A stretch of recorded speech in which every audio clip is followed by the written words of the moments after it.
కార్యక్రమం చేసినా ఆ కార్యం అనేది నిర్విఘ్నంగా నెరవేరాలి, ఎటువంటి ఇబ్బందులు లేకుండా ఆటంకాలు లేకుండా జరగాలని చెప్పేసి ప్రతి ఇంట చేసే పూజే మొదటి పూజ. నిర్విఘ్నంగా చేసే పూజ ఏదన్నా ఉందంటే అది గణపతి పూజ. ఎటువంటి విఘ్నాలు లేకుండా పార్వతీదేవుడి అనుగ్రహం పొందితే అన్ని కార్యాలు జయప్రదమవుతాయని ప్రగాఢ నమ్మకం. భాద్రపద శుక్ల చవితి రోజు అనగా వినాయకుడు జన్మ జరిగింది, గణాధిపతి వచ్చిందని పలు కథలు ప్రచారంలో ఉన్నాయి. అయితే విఘ్నాధిపతిగా గణనాథుడు పూజలు అందుకుంటున్నాడు. ఈ వినాయక చవితి పండుగలు కుల మత జాతులకు అతీతంగా జరుపుకోవడమే ఈ గణపతి దేవుడి యొక్క విశేష. కరుణా పరిపూర్ణ చిత్త సంప్యార్థతేష్ట ఫలదాన సమర్థమూర్తే సింధూర పూర్ణ పరిశోభిత విగ్రహస్య శ్రీ సిద్ధి వినాయక మమ దేహి కరావలంబం.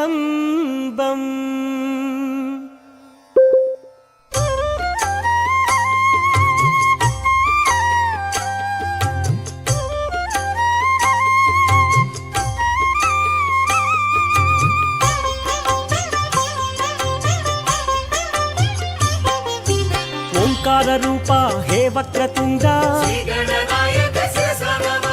కాత్యాయని తనయానంద హృదయ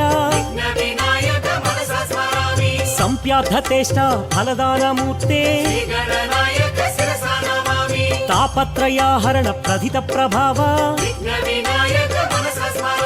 కరుణైక సింధో కారుణ్యమూర్తే సర్వదా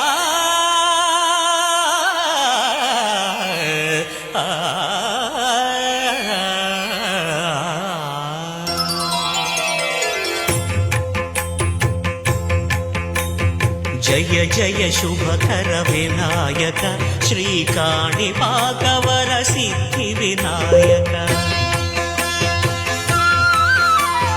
జయ జయ శుభకర వినాయక